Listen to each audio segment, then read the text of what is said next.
Hello दोस्तों, मैं अरविंद मोरा स्वागत करता हूं अपनी यूट्यूब चैनल रसान क्लासेस में। आज इस जॉब इंटरव्यू सीरीज के सेकेंड पार्ट में हम फर्स्ट नंबर पे डिस्कस करने वाले हैं रिफ्लक्स के बारे में कि रिफ्लक्स किसे कहते हैं। ठीक है, तो सबसे पहले हम रिफ्लक्स की डेफिनेशन में आपको बता देता हूं। देखिएगा, डिस्टिलेशन कॉलम में टॉप से निकलने वाले प्रोडक्ट का वह अमाउंट जिसे रिटर्न कॉलम में डाला जाता है उसे हम रिफ्लक्स कहते हैं। ठीक है, इससे और अच्छे समझिए। जैसे मान लीजिए ये डिस्टिलेशन कॉलम का फिगर है, इसमें क्या है, कॉलम में यहाँ से हम फीड दे रहे हैं, यहाँ से बॉटम प्रोडक्ट निकलता है, इधर से टॉप प्रोडक्ट। तो टॉप में जो इधर वेपर निकलता है, ये वेपर कहाँ जाता है, कंडेंसर में, जहाँ से कंडेंस हो जाता है। तो जो कंडेंसेट निकल रहा है टॉप से हमारा, उसका जो अमाउंट हम पुनः क्या कर रहे हैं, कॉलम में रिटर्न डाल रहे हैं। जो अमाउंट रिटर्न हम क्या कर रहे हैं, इस कॉलम में डाल रहे हैं, जिसे एल से डिनोट करते हैं, उसको हम क्या बोलते हैं, उसे ही हम रिफ्लक्स बोलते हैं। ठीक है, अब इस रिफ्लक्स से हमें बेनिफिट क्या होता है, तो देखिएगा फर्स्ट पॉइंट क्या है कि इसमें रिफ्लक्स से हमारा डिस्टिलेशन कॉलम की प्योरिटी इंक्रीज होती है, यानी कि जो हमारा सेपरेशन होता है वो अच्छे से होता है। ठीक है, सेकेंड पॉइंट क्या है, सेकेंड पॉइंट ये है कि हमारा जो टेम्परेचर होता है वो मेंटेन रहता है। ठीक है, इससे हम रिफ्लक्स से हम क्या करते हैं, कॉलम का टेम्परेचर मेंटेन रखते हैं। ठीक है, थर्ड पॉइंट आप बोल सकते हैं कि इसमें डिस्टिलेशन रिफ्लक्स से हमारा डिस्टिलेशन कॉलम का जो टेम्परेचर एंड प्रेशर है वो फ्लक्चुएशन कंट्रोल में रहता है, जिससे हमारा कॉलम क्या रहता है, स्टेबलाइज रहता है। ठीक है, तो ये हमारी बेनिफिट होती है रिफ्लक्स से। ठीक है, सेकेंड पॉइंट है हमारा, सेकेंड पॉइंट है रिफ्लक्स रेशियो किसे कहते हैं। ठीक है, सेकेंड पॉइंट है कि रिफ्लक्स रेशियो किसे कहते हैं। तो इसकी डेफिनेशन देखिएगा रिफ्लक्स रेशियो की, कि डिस्टिलेशन कॉलम में टॉप से निकलने वाले प्रोडक्ट, यानी कि टॉप से निकलने वाले डिस्टिलेट का कुछ अमाउंट हम क्या करते हैं, रिफ्लक्स में डाल देते हैं, रिटर्न करते हैं, कुछ हम टॉप प्रोडक्ट लेते हैं। तो इन दोनों के रेशियो को हम क्या बोलते हैं, रिफ्लक्स रेशियो बोलते हैं। यानी कि डिस्टिलेशन कॉलम में टॉप से निकलने वाले डिस्टिलेट्स का जो अमाउंट रिटर्न कॉलम में डालते हैं वो, एंड जो हम टॉप प्रोडक्ट के रूप में कलेक्ट करते हैं वो, इन दोनों के रेशियो को हम क्या बोलते हैं, रिफ्लक्स रेशियो बोलते हैं। ठीक है, रिफ्लक्स रेशियो से को डिनोट किससे करते हैं, इसे आर से डिनोट करते हैं, और इसका फार्मूला होता है R = L/D। ठीक है, ये आपका रिफ्लक्स रेशियो का फार्मूला होता है। अब L/D क्या है उसको और अच्छे से समझ लीजिए। जैसे मान लीजिए कॉलम है, डिस्टिलेशन कॉलम है, इसमें क्या कर रहे हैं, यहाँ से फीड कर रहे हैं, इधर से बॉटम प्रोडक्ट निकल रहा है, और इधर से क्या हो रहा है, आपका टॉप प्रोडक्ट की वेपर जा रही है, जो कंडेंसर में जा रही है, कंडेंसर में जाके क्या हो रही है, कंडेंसेट हो गया, एक कंडेंसेट निकल रहा है। उसके बाद कुछ अमाउंट हम क्या कर रहे हैं, रिफ्लक्स के रूप में पुनः कॉलम में डाल देते हैं। यानी कि जो रिफ्लक्स होता है, कुछ अमाउंट जिसे हम रिटर्न कॉलम में डालते हैं उसको हम क्या बोलते हैं, रिफ्लक्स बोलते हैं, और जिसे हम एल से डिनोट कर रहे हैं, और कुछ अमाउंट जो होता है हम टॉप प्रोडक्ट के रूप में कलेक्ट करते हैं, जिसको हम डी बोलते हैं। ठीक है, जिसको हम क्या बोलते हैं, डी से डिनोट करते हैं। ठीक है, तो L and D, reflux and जो टॉप प्रोडक्ट निकल रहा है, इन्हीं दोनों के रेशियो को हम क्या बोलते हैं, रिफ्लक्स रेशियो बोलते हैं। ठीक है, आई होप आप समझ गए होंगे कि रिफ्लक्स रेशियो किसे कहते हैं। ठीक है, एंड अब ये देखते हैं कि रिफ्लक्स रेशियो से इस कॉलम में जो नंबर ऑफ प्लेट्स होती हैं, रिक्वायर्ड नंबर ऑफ प्लेट्स होती हैं, इन पे क्या इफेक्ट पड़ता है। ठीक है, तो कुछ पॉइंट्स है, देखिएगा। अगर रिफ्लक्स रेशियो हाई है, higher reflux ratio, that means क्या है कि number of plate required less, यानी कि अगर रिफ्लक्स रेशियो ज्यादा रहेगी तो कॉलम में रिक्वायर्ड नंबर ऑफ प्लेट क्या होगा, कम रहेगा। ठीक है, तो नंबर ऑफ प्लेट की रिक्वायरमेंट यदि कम होगी तो कॉलम की साइज क्या होगी, पूरे कॉलम की साइज क्या हो जाएगी, वो कम होगी, क्योंकि नंबर ऑफ प्लेट्स क्या हो रहे हैं, कम हो रहे हैं। ठीक है, तो रिफ्लक्स रेशियो का ये इफेक्ट पड़ता है। एंड सेकेंड इफेक्ट क्या पड़ता है कि यदि रिफ्लक्स रेशियो कम होता है, रिफ्लक्स रेशियो यदि आपका लो होता है, लो रिफ्लक्स रेशियो, तो नंबर ऑफ प्लेट क्या होंगी, ज्यादा होंगी रिक्वायर्ड।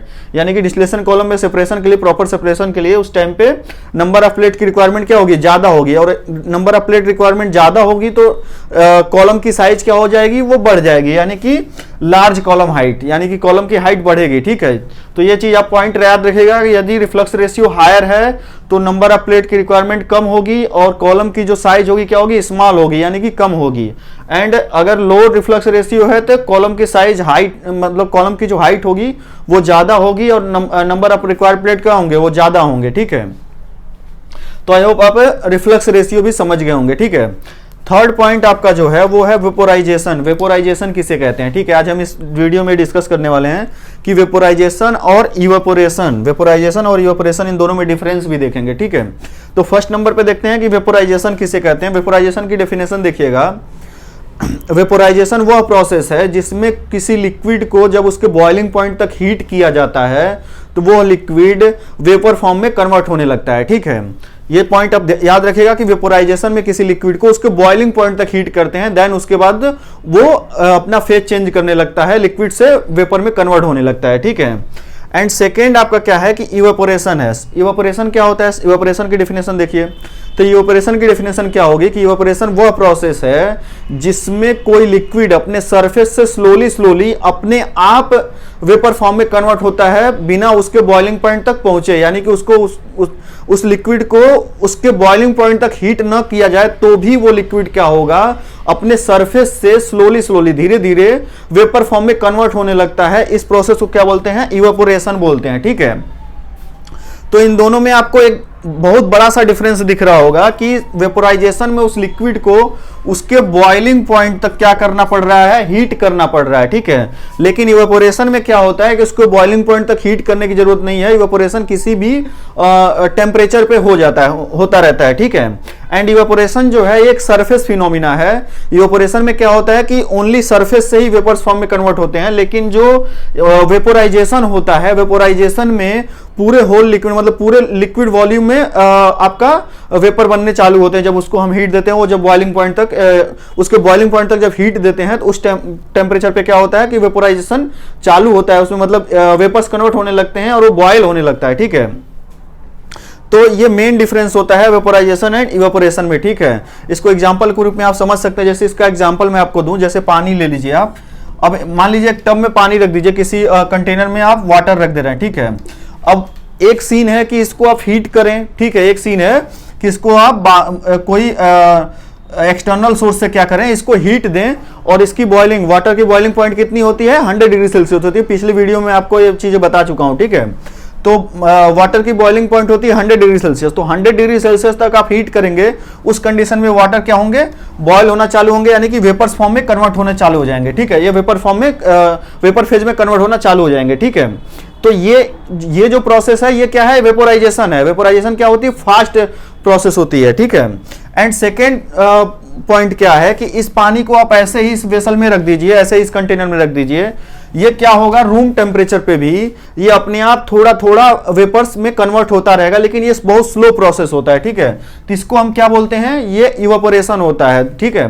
इवेपोरेशन का और एग्जांपल मैं दूं तो जैसे मान लीजिए देखते होंगे गर्मी के सीजन में क्या होता है, पूरा तालाब सूख जाता है, पौंड सूख जाता है, ठीक है, नदियां कम होने लगती हैं, ठीक है। तो ये सब चीजें क्या होती है, वहां पे इवेपोरेशन ही होता है। वहां उस पानी को 100 डिग्री सेल्सियस आप हीट थोड़ी कर रहे हैं, वो तो अब नॉर्मल टेम्परेचर है, नॉर्मल जो एटमॉस्फेयर टेम्परेचर, उसी टेम्परेचर पे क्या हो रहा है, वो वेपर फॉर्म में कन्वर्ट हो जा रहा है, ठीक है।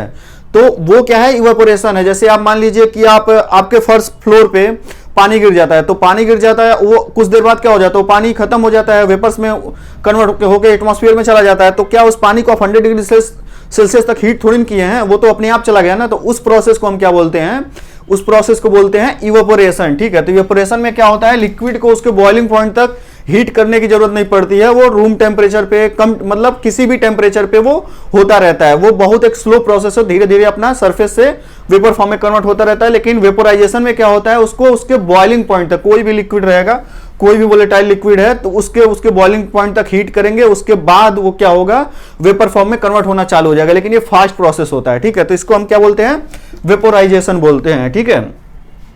अब जो इवेपोरेशन होता है, इवेपोरेशन कुछ चीजों पे डिपेंड करता है, कुछ पॉइंट्स है जिन पे डिपेंड करता है। किस पे करता है, तो देखिएगा, फर्स्ट पॉइंट है कि बॉइलिंग पॉइंट पर डिपेंड करता है। यानी कि यदि किसी लिक्विड की बॉइलिंग पॉइंट लो है, यानी कि किसी लिक्विड की बॉइलिंग पॉइंट लो है, तो रेट ऑफ इवेपोरेशन क्या होगा, रेट ऑफ इवेपोरेशन हाई होगा, क्योंकि उसका लो बॉइलिंग पॉइंट है। तो वो जैसे एटमॉस्फेयर का टेम्परेचर मान लीजिए गर्मी के समय में 45 डिग्री सेल्सियस, मतलब 40 या 30 डिग्री सेल्सियस है, ठीक है। और वहां पे दो लिक्विड रखे हैं, एक पानी रख लीजिए, एक मेथनॉल रख लीजिए। जैसे पानी का बॉइलिंग पॉइंट है 100 डिग्री सेल्सियस, मेथनॉल का 64.7 है। तो क्या होगा कि मेथनॉल की बॉइलिंग पॉइंट कम है, तो वो क्या होगा, जल्दी वेपर्स में कन्वर्ट होगा, जल्दी इवेपोरेट होगा, ठीक है। तो ये इफेक्ट पड़ता है। लो बॉइलिंग पॉइंट यदि है तो रेट ऑफ इवेपोरेशन क्या होता है, वो हाई हो जाता है, ठीक है। एंड सेकंड क्या है, टेम्परेचर इंक्रीज। यदि किसी लिक्विड का टेम्परेचर इंक्रीज कर रहे हैं तो उसमें इवेपोरेशन रेट क्या होगी, इंक्रीज होगी। अगर टेम्परेचर इंक्रीज होगा तो इवेपोरेशन भी इंक्रीज होगा, यानी कि टेम्परेचर जो होता है इवेपोरेशन के डायरेक्टली प्रोपोर्शनल होता है, ठीक है। थर्ड पॉइंट है ह्यूमिडिटी। यदि कहीं पे ह्यूमिडिटी ज्यादा है, अगर एटमॉस्फेयर में ह्यूमिडिटी ज्यादा है तो रेट ऑफ इवेपोरेशन क्या होगा, वो लो हो जाएगा। यदि ह्यूमिडिटी ज्यादा है तो इवेपोरेशन लो हो जाएगा। अब ह्यूमिडिटी क्या होती है, ह्यूमिडिटी क्या होती है वो देखिए, एयर में जो अमाउंट एयर में प्रेजेंट वाटर का अमाउंट उसे हम बोलते हैं ह्यूमिडिटी, यानी कि एयर में वाटर के कितने अमाउंट अवेलेबल हैं उसको ह्यूमिडिटी से हम ह्यूमिडिटी कहते हैं। जैसे यदि एयर में वाटर ज़्यादा अवेलेबल है, यदि ज़्यादा अमाउंट में अवेलेबल है तो ह्यूमिडिटी ज़्यादा है, यदि कम अमाउंट में अवेलेबल है तो ह्यूमिडिटी कम है, ठीक है। तो यदि एटमॉस्फेयर में वाटर के मॉलिक्यूल्स ज़्यादा रहेंगे तो उसमें क्या होगा कि ऑलरेडी वो क्या है कि ह्यूमिडिटी वहाँ ज़्यादा है तो इवेपोरेशन कम होगा, जो आपका कहीं पे भी लिक्विड रहेगा वो जल्दी इवेपोरेट नहीं होगा, क्योंकि एटमॉस्फेयर में ज़्यादा से ज़्यादा लिक्विड उसमें अवेलेबल है और उसका भी एक वो होता है कि कितना वाटर उसमें रहेगा ह्यूमिडिटी में, मतलब तो वही है कि यदि ह्यूमिडिटी ज़्यादा रहेगा तो इवेपोरेशन रेट हमारा कम हो जाएगा, ठीक है। इसके बाद पॉइंट है कि सरफेस एरिया इंक्रीज, यदि हम सरफेस एरिया इंक्रीज कर रहे हैं कहीं का तो हमारा इवेपोरेशन रेट क्या होगा, यदि सरफेस एरिया इंक्रीज कर रहे हैं तो रेट ऑफ इवेपोरेशन भी क्या होगा, इंक्रीज होगा, ठीक है। जैसे मान लीजिए क्या करें, आप पानी का एग्जांपल लीजिए, किसी वेसल में आप पानी रख दे छोटे से कंटेनर में और वहीं पे कहीं पानी फैला दीजिए फ्लोर पे, ठीक है, या किसी बड़े पतीली में पानी रख दीजिए, तो वहां पे क्या होगा कि जल्दी इवेपोरेशन जो होगा वो जहां सरफेस एरिया ज्यादा उसको मिल रही है वो वहां पे इवेपोरेशन ज्यादा होगा, ठीक है। तो यानी कि सरफेस एरिया अगर आप इंक्रीज कर रहे हैं तो रेट ऑफ इवेपोरेशन भी इंक्रीज होगा, अगर कम कर रहे हैं तो रेट ऑफ इवेपोरेशन भी कम होगा, ठीक है।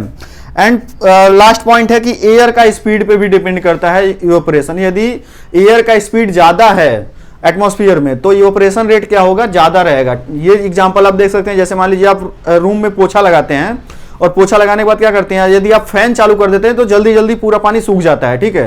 तो उसमें क्या हो रहा है, एयर का आप वहां पे फ्लो ज्यादा कर दिए, स्पीड ज्यादा कर दिए, जिससे क्या हो रहा है, इवेपोरेशन रेट आपका इंक्रीज हो जाता है, ठीक है। तो एयर की स्पीड पे भी इवेपोरेशन डिपेंड करती है, ठीक है। तो आई होप आप समझ गए होंगे पॉइंट्स की वेपराइजेशन क्या है, इवेपोरेशन क्या है, इनमें डिफरेंस क्या है, रिफ्लक्स क्या होता है, रिफ्लक्स रेशियो क्या होता है, ठीक है। तो मिलते हैं नेक्स्ट वीडियो में, ठीक है।